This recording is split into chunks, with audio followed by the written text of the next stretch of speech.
Welcome to the Week 9 early game halftime with Harmon stream. We are live, things are happening, and of course we have two big subjects to talk about that are in the title of this show, which is of course what you do. You talk about what's in the title, and number one is the Latavius Murray touchdown tilt. I want to get this out of the way right now. We cannot control what happens with touchdowns, okay? Yahoo Fantasy Scoring is at the mercy of the NFL. The NFL granted the touchdown to Latavius Murray after it looked like he had fumbled over the goal line and Kyle Rudolph recovered it. It looked like that's what the refs had ruled on the field. Too bad. Too bad for you.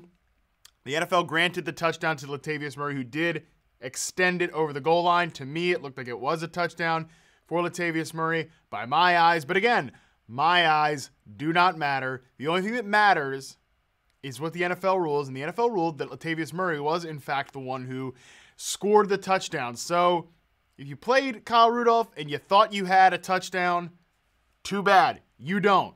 You did not get a touchdown. Latavius Murray owners, they did. Also in that same game, we saw Dalvin Cook, who is active, and it looks like he's splitting the work with Latavius Murray. I'm going to pull up the box score to that one as we speak here on Halftime with Harmon. 17, the Vikings are up 6 over the Detroit. Yeah, for sure. And it looks like this is definitely a split backfield right now. We have 6 carries for Dalvin Cook, 4 carries for Latavius Murray. Murray has that goal line touchdown, but Dalvin Cook actually did rip off a 70-yard run, which was great to see. Dalvin Cook has been a guy that's been very, very frustrating in fantasy football because he's been hurt. You know, he's coming off that ACL injury from his rookie year after getting off to a really hot start. And it sounds like our own Dr. Greg Horner on Fantasy Football Live this morning was talking about that as a recurring issue here. The hamstring injury he thinks might be, a side effect from that ACL. Side effect from the ACL issue that came in, and it's making Dalvin Cook's life a little harder here in his sophomore campaign.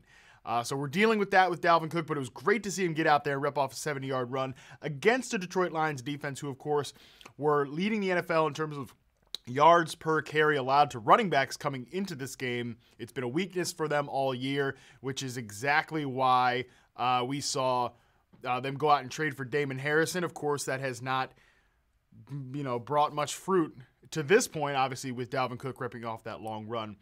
Now I want to flip the script here and talk about the Carolina Panthers just shellacking, just completely dominating the Tampa Bay Buccaneers. I've got this gif up here of the It's Fine dog with everybody but Cam Newton scoring a goal line touchdown here for the Carolina Panthers. Of course, Cam Newton did throw a touchdown to Greg Olsen. He's doing just fine if he's in your fantasy lineup. But Christian McCaffrey, 2 rushing touchdowns. Fullback Alex Arma, he's got a rushing touchdown there at the goal line. The Panthers are up 35-7 over the Tampa Bay Buccaneers, who, of course, are playing Ryan Fitzpatrick, who tossed his lone touchdown of the day to one O.J. Howard, who's emerged as a truly week-to-week, great matchup-proof type tight end there. He's been a big-time asset. This whole Tampa Bay Buccaneers offense has been extremely exciting to watch. But the Panthers, yeah, they're dominating. Norv Turner really feeling himself in this spot. It's been a great thing to see with Norv Turner there. Look, I'll be quite honest. I was not expecting much out of the Norv Turner experience in Carolina as the offensive coordinator, but we have seen him really help this offense take another step. Cam Newton has played well this year, both as a runner and as a passer. He's got a career high in completion percentage. He's completing 75% of his passes in the first half here today. 1 touchdown through the air, as I mentioned, to Greg Olsen. But let's talk about this Panthers rushing game, because not only does it involve Christian McCaffrey with 10 carries, 63 yards, and 2 rushing touchdowns, absolutely demolishing today. McCaffrey also has 2 for 36 through the air. He's totally dominating.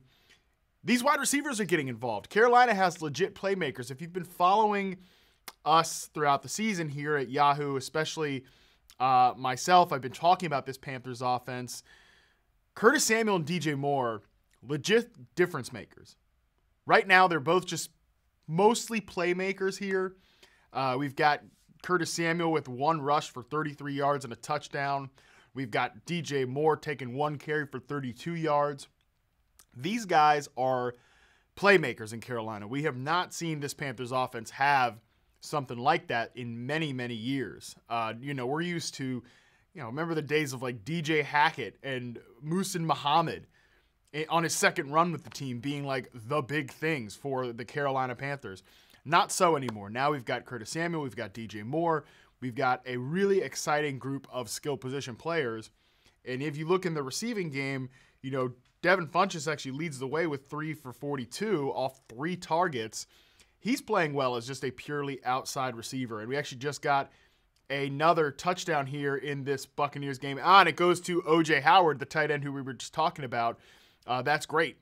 You got to love it. Again, O.J. Howard really emerging as an every week start. I think Ryan Fitzpatrick is totally going to crush it here in the second half. He's going to put up garbage time numbers against this Panthers team who's totally beating down the Bucs right now. But Ryan Fitzpatrick, if you played him in fantasy, you're going to come away from this game with a nice stat line. You're going to be happy that you played Ryan Fitzpatrick. The key for Fitzpatrick is just, is he going to stay behind center? Is he going to play next week or the week after for the Bucs?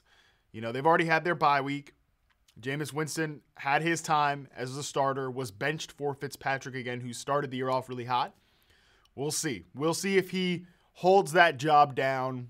And I would love to see that because I think this offense has just played much better with Ryan Fitzpatrick behind center.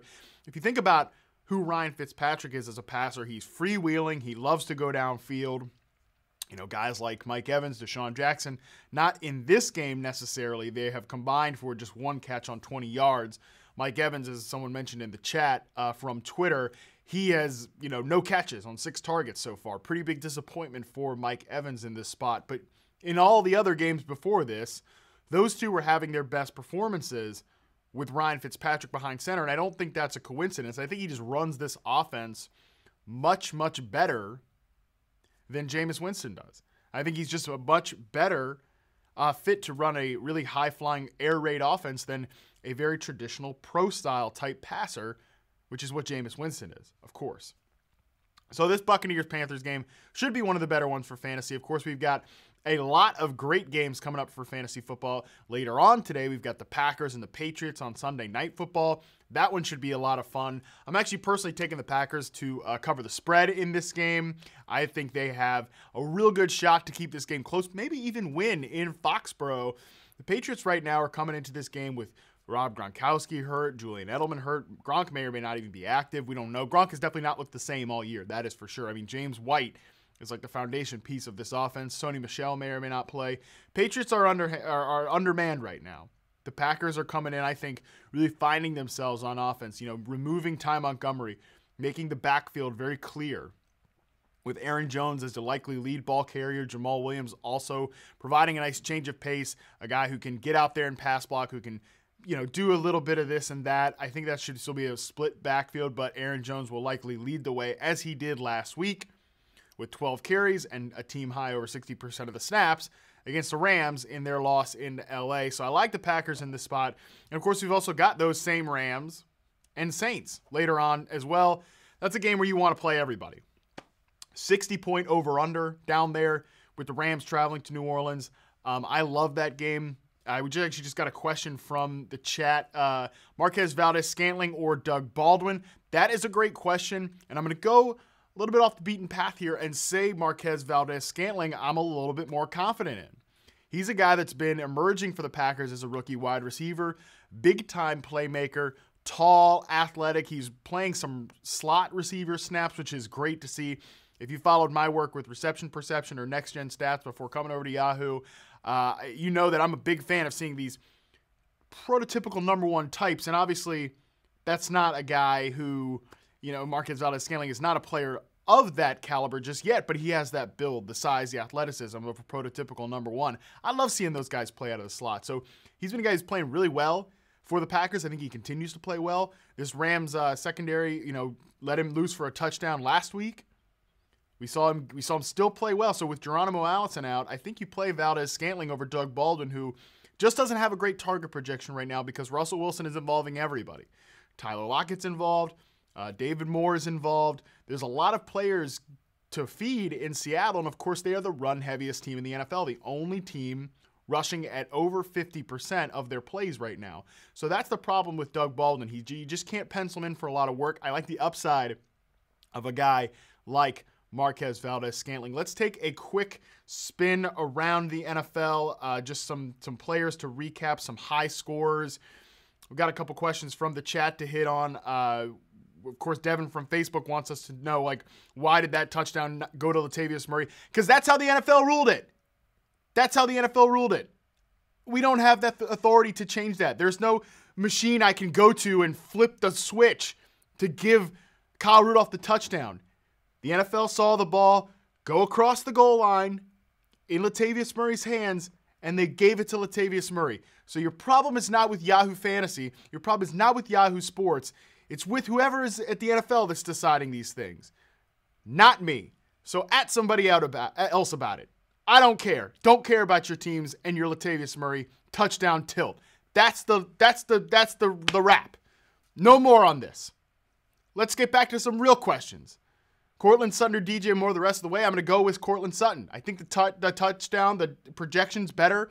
I think the target projection is better. I like DJ Moore as a player better than Cortland Sutton, but for fantasy for this year, I think you can pencil in Cortland Sutton for more air yards and more targets, albeit in the lesser offense. There's a lot of players to feed in the Carolina Panthers passing game right now, which again, shocking to see, shocking to say, but it is the reality. And somebody from the chat says, I need to chill. I agree. I probably do need to relax a little bit. Relax a little bit. So we'll take a very easy question. Take a chance on Mike Davis today? Probably not. Depends on your options, but I'm not loving it that much. Don't see this as a high-scoring game. I don't see it. Why isn't Hayden Hurst more of part of the Ravens offense? I don't know. They love to involve 4 or 5 tight ends. It would be great if they were all just one person. And as for Gronk on Sunday Night Football, got a question in the chat about should you start Gronk? I don't know. That's a great question. If he plays, I think you got to play him because, we've got people asking about Hayden Hurst. That's how desperate the tight end position is right now. Who else are you starting if you don't have Gronkowski out there? I don't think you would find yourself with a great option. So if Gronk is on the field, I'm going to take a chance. I'm going to play him if he's active. If he's not active, I think it's great news for Josh Gordon, who has an awesome matchup. The Packers allow an over 100 passer rating on deep throws, 15-plus air yards on the left side of the field.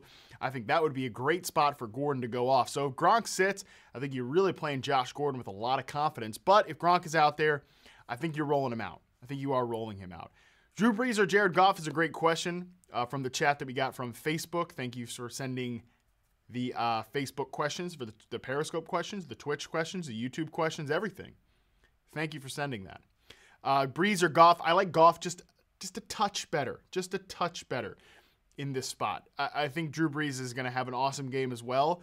But I'm a little more confident in the Saints being able to use their ground game. The Rams have really just kind of not focused on their run defense. Their pass defense stinks too because a lot of their players are hurt.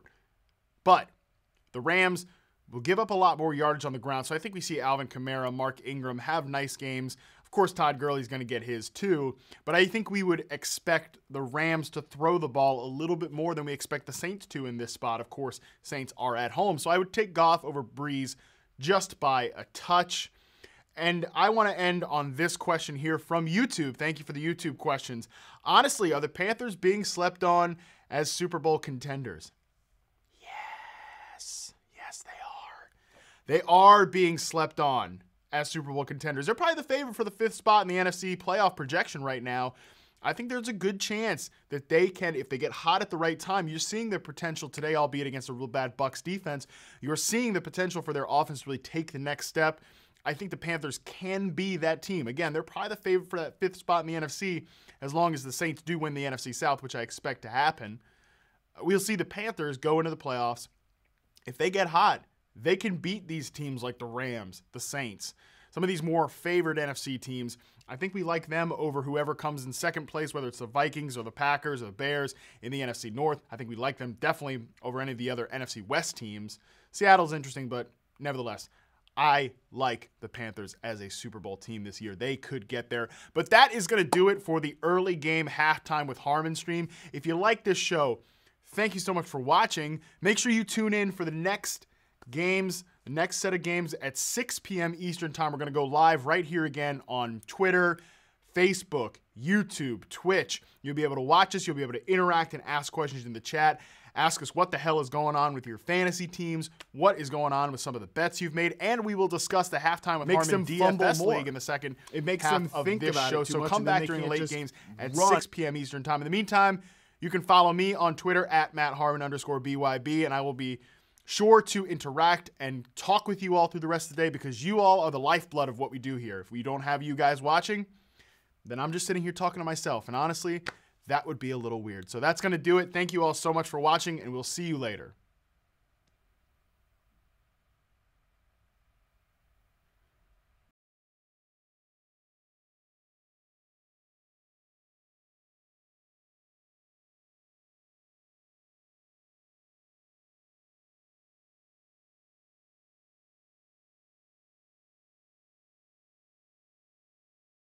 They're on the main. Twitch. See, if you guys are watching on Twitch, you get to still be here. You get to still see what's happening, which is exciting for you, of course. You get to still be a part of the experience.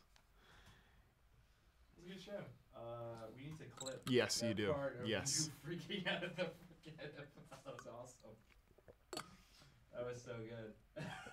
Dude, I get so annoyed when these things happen. Like, Tell them. people just blasting the fantasy handle with questions like, where's my Latavius Murray touchdown? Why haven't you guys give me my Kyle Rudolph touchdown? Like, yo, there's no, machine I can just go to and flip the on switch. Like, for one, whoever's running the Twitter handle is definitely not the same person that's giving out stats, for one. For two, like, what do you what world do you live in that you think that, like, oh, Yahoo Fantasy can just decide, like, no, that's a Kyle Rudolph touchdown. Like, give me a break.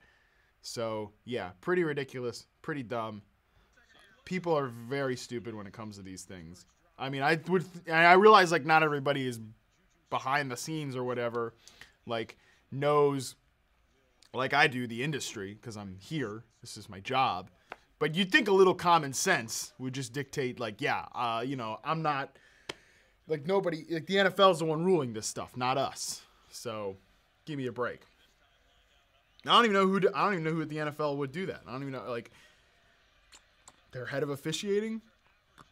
I don't know. Maybe you get a stat correction, something like that, but it's, like, exhausting. Just think, people.